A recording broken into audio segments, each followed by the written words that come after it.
Morning, y'all. Happy Saturday. Well, today I wanted to kind of get off into a lighter note, maybe get away from the political mumbo jumbo that we've had going on. First thing I wanted to remind everybody, the freedomgathering.org website is live, and we need everybody to sign up. I just looked, and we've got 1,162 people that have signed up. Great start. We've been going for about 4 or 5 days now. We need at least 20, 30 times that. Okay. So if you're watching this, please go sign up. Literally doesn't take more than your screen name, if you will. And if you want to put in a general location, like what state you're in. Okay. So, I mean, you can be completely anonymous. The reason we need all the people to sign up is that's the only way we're going to get big players, news media coverage, whatever it is. I mean, going up to, the conservative twins or, I'll say Alex Jones, but I mean, I'm just off the top of my head thinking so. The only way we're going to get taken seriously without somebody who's really got a voice is if we have a large number of people, okay? Really can't call up Kim Klacik and say, hey, join our movement. We've got 1,000 members. And she's going, yippee, I can go to an apartment complex in Baltimore and get the same amount. So, it's very important to sign up. On there is flyers that you can pass out either physically, which obviously that is probably the best way, or digitally. Share it on your Facebook page, share it in your Instagram, whatever you want to be, okay? There's also a form letter in there that you can send to your congressman, your senator, your mayor, your governor, your police chief, your sheriff, your state representatives, whatever it would be. Literally cut and paste it and email it. It took me about 10 minutes to hit every politician that represents me in any way, shape, or form the other day. Plus, I sent one to Kamala Harris and Joe Biden. So, those things are on there. We'll also have, going forward, depending on how many people sign up, a way to look to see who is in your area so you can start having local meetup groups. This is what I was talking about, what we were all talking about in the meeting last week, is we need to get the numbers up. Yeah, we've got 1,100 and some odd people signed up now, but we're scattered all across the country. If I found everybody that was local to my area in Tennessee, let's say within 50 miles, what am I going to find? 3? Okay, so we could go stand out in front of the mayor's house and he'd go, yeah, big deal. So what? Okay. This is what I was talking about before. Before we can actually start making a dent in anything and making our voice really heard, we need to have the numbers. Okay. So if you're watching this, please go sign up. It's very important that we get this going forward. All right, so enough for that. Today, what I wanted to talk about was 10 things that you need and probably don't have in your prepper stash, I guess, if you will. I was going through my pantry, I'd say it is, but I mean, literally, it's an entire room that's got, you name it, everything, all my supplies and whatever. And I was just kind of looking around, Saturday, run to the store. Hey, is there anything I need? And I started noticing stuff that I have in there that maybe people didn't think about. So I wanted to go over that. So we'll just kind of go down the list and I'll explain why. First one, hair ties. Those little things that the women put in their hair to make a ponytail or whatever it is. You can get these in like 30 of them at the dollar store for $1. Okay. But the reason these things are so good to have is they're a lot better than rubber bands. Okay, they're stronger. They don't break as easily. And they're good for tying up, different things. Let's say, and I'll just go back to what we used similar thing for when I was in the Army. Tying a flashlight to your LBE, to your battle belt, as people call it.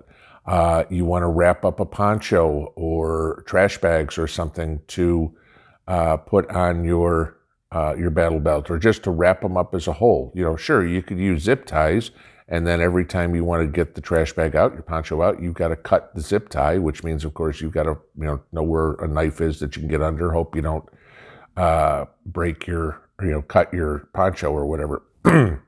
So those are really good. You can use it to tie up a whole lot of things. It's also good to use as a makeshift clamp if you're putting something, gluing something together.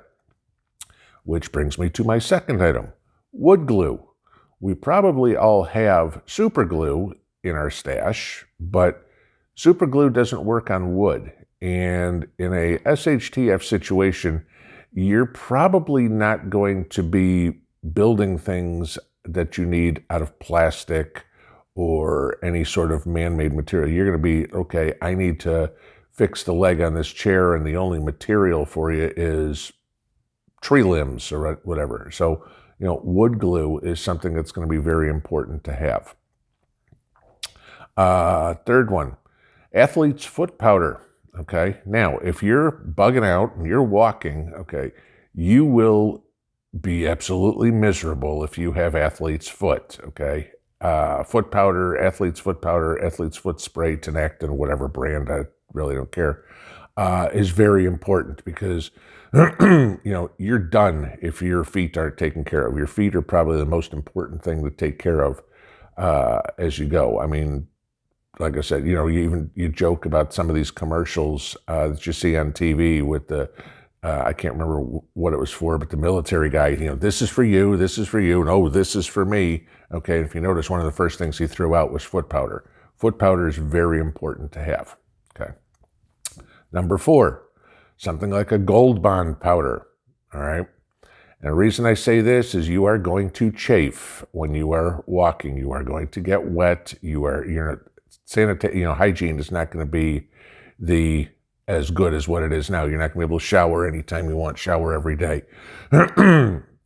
So chafing in your private areas, let's just leave it that way, you want some Gold Bond powder. That's going to be extremely uncomfortable and, again, make you useless. So have something like that.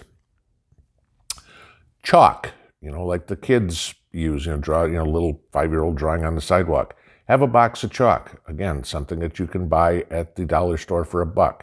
Reason being, if you need to get a message out to somebody, you can write with chalk on a wall or, the side of a building or anything, on the driveway, just like kids do. It's a good way to get a message to somebody that when they're done seeing it, they can just rub it out, dump some pee on it, dump some water on it, whatever, and get rid of the message. Okay. Corks. Think of, you have a bottle of wine, whatever it is, got a cork in it, you finish a bottle of wine, you throw everything out. Save the corks. Okay. Corks have good uses. Not only can you reseal a bottle with them, but, think of another option you can use them for. Make a great bobber for going fishing. Okay. So, if you don't have a whole lot of fishing gear that you're going to carry with you, which probably that's in a bug-out situation, probably not one of your higher priorities, but have a cork with you. Following that, safety pins. Safety pins have a multitude of uses. Okay, you can mend clothes on the fly real quick with them. If you've got to put some sort of wrap on an arm or whatever it would be, you got to tie it up with the safety pin. Safety pins can also be used for a fishing hook. Okay, you can break it out. Obviously, it's got a sharp point on it. Cut off a piece of fishing safety pin. Poof, you got a fishing hook. Safety pins. Mouthwash. Okay, sure, you can use it to dental hygiene. That's a great idea. No problem there. But mouthwash is also an alcohol. Not saying to drink it. Okay, for that purpose, but you can use it to sterilize a wound or something like that, anything that you have that you need an alcohol-based substance to use. You can also use mouthwash in some cases, depending on which ones it is, as a fire starter. So that's, you got to, not many of them work, but look, okay. Some of them have enough alcohol content in it that you can actually burn it. Extra USB cords, okay? Chances are we're all going to have some sort of alternate power source, whether it's your gas generator, your solar, or whatever it is. we've all had this happen. The USB cord breaks, okay? And if you need to charge your phone, your batteries for this thing, whatever small batteries you're going to have, anything that runs on a USB, have a few extra of those cords. No big deal. They're not that expensive, but they will be something that you're going to go, oh my God, I wish I had another one when you lose it, break it, drop it in the fire, whatever it's going to be. Okay, so have some extras there. The last thing, a Gadsden flag. In an SHTF situation, or kind of what we're going into now, it's kind of going to be the rallying call, how you're going to be able to look to, okay, who's on my side, who's not, all right? Everybody's going to fly the American flag. I mean, I have one out in my yard every day. The Gadsden flag has pretty much been taken up by our community as the rallying call. Have one. You don't have to go out and fly it now, but if SHTF happens, you probably want to have that in a window or something. So if a person of the same mindset is walking down the street and in trouble, they see, hey, there's a Gadsden flag. This is somebody that's on my side. Maybe I can go get some help there. So, and vice versa. If you're in trouble, you can go see somebody there too. So those are 10 strange things, not normal things preppers talk about, that I thought y'all might want to add to the prepper stash. I mean, combined between all of them, you can probably get everything on that list for under $20. So maybe 30, because the flag will cost you $8 on Amazon. But that's what I got for you this morning. I wanted to do something a little different than the typical everyday, what the hell's going on in the world type stuff. Little action item here for you. But like I said, guys, please go over to freedomgathering.org and sign up. We're not going to be able to do anything until we get 20, 30,000 people on there. Then somebody will start taking us seriously. So the sooner you do that, the better, the more active we can get. God knows all of us are putting enough work in it. We want to make something happen here.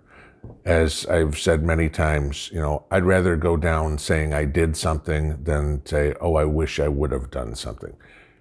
If it works, great. If it doesn't, sure, that's a possibility, okay? But at least I will go to my grave saying I tried to save this country. Have a good day, y'all. Pinball out.